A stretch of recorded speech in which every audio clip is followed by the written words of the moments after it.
Bounce. This is one of the things in golf clubs that's talked about the most, but understood the least. You know, what is it, and why does a certain style suit you?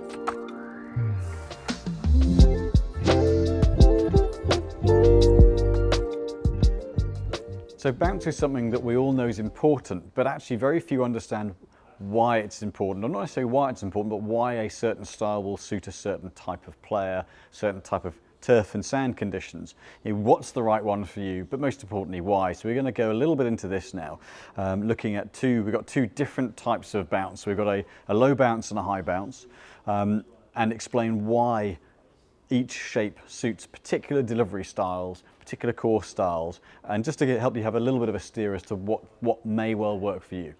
So for the purpose of the test, we're going to put a little bit of impact tape on the bottom of each of these heads, which shows where the contact point with the mat is. And this is visually the easiest way to explain what's going on and why a high bounce or a low bounce wedge is going to suit you. So we're going to tape both of these up.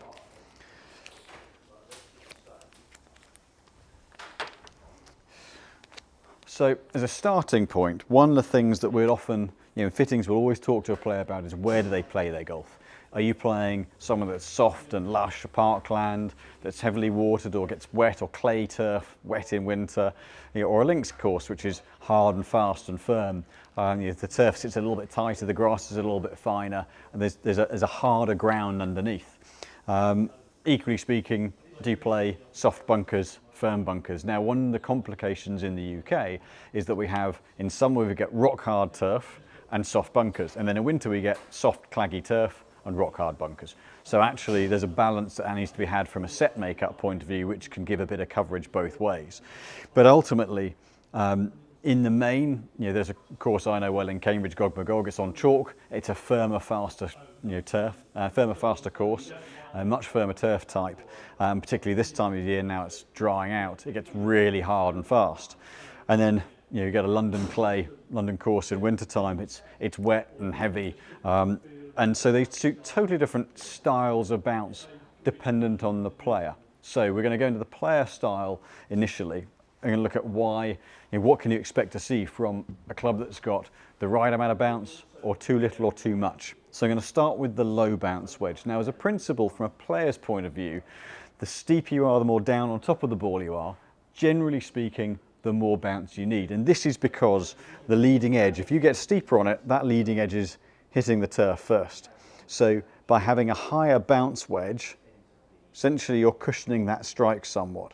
So I'm going to give a bit of a visual indication on this. So for this test it involves using the lie board. So if I get this wedge and I get my hands forward and hit down on it, which is what a lot of players do, we get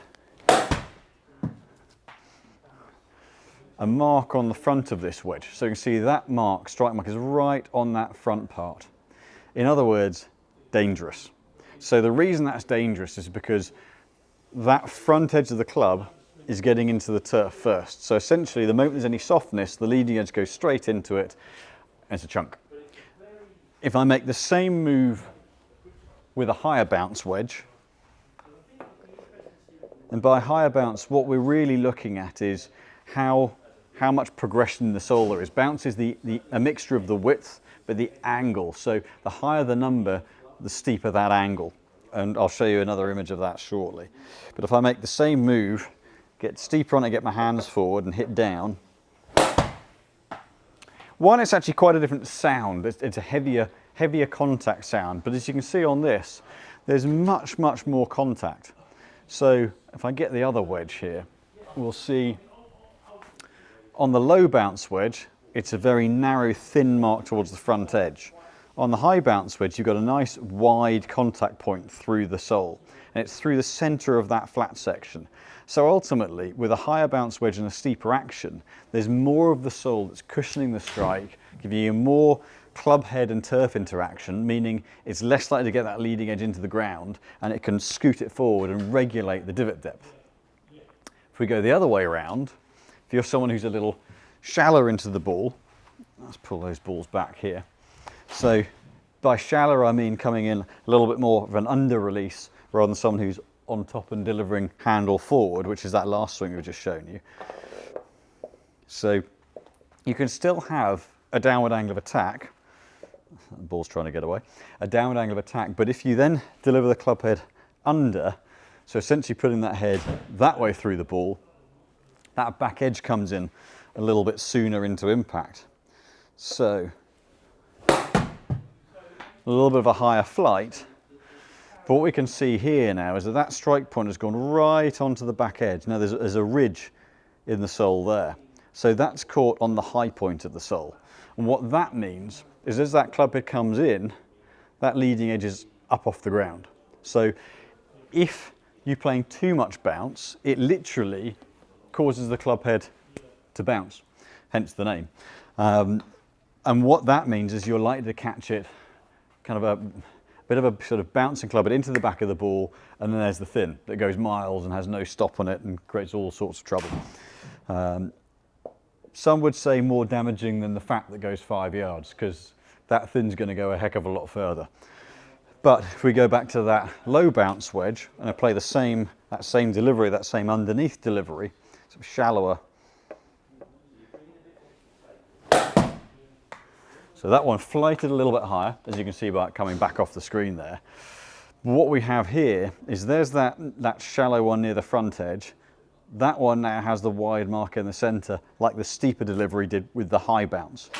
So from a player's point of view, if you're someone who gets steep onto it and takes big divots, in the main, for your standard pitching shots, you're going to need the higher bounce wedge, because that's going to mean you've got, let's say, more sole you can use to regulate depth. If you're someone who picks it off the top a little bit more, or who has more of what we call an under release through, one, you're generally probably got better with your short game, because that's good for flighting it soft and controlling flight. But you're not going to need that heavy back edge to stop the club digging in. So going a slightly shallower profile, that then means that you're using more of the sole, and it can regulate the depth and scoot the club head through the turf or through the sand. And that's going to mean a more consistent, so each way around, if you get the right bounce, it's a more consistent depth. That means strike's easier to regulate. It also means distance and flight's easier to regulate.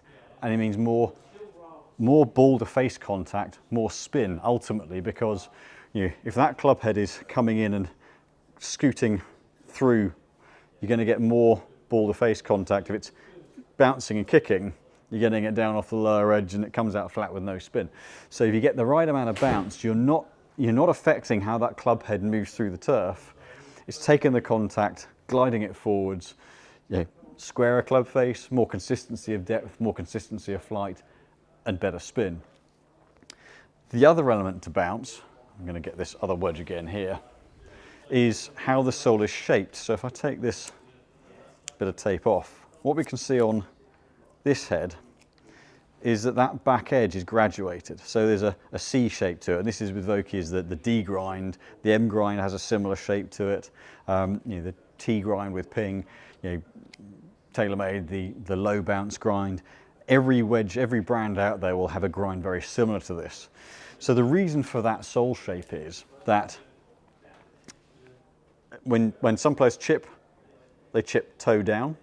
So if that top edge, that front edge sits prominent, that can create that same extra bounce. So when you go into a bunker, a lot of players lay the face open and lay the handle down. So similarly speaking, if the heel's too prominent, it catches and kicks it over. So a fitter's job is to look at how you play those shots, look at how you utilize the sole in each of those clubs, and then work out what your base bounce needs to be, so the kind of the base grind, and then that back edge is really how much you open it up, work the head under.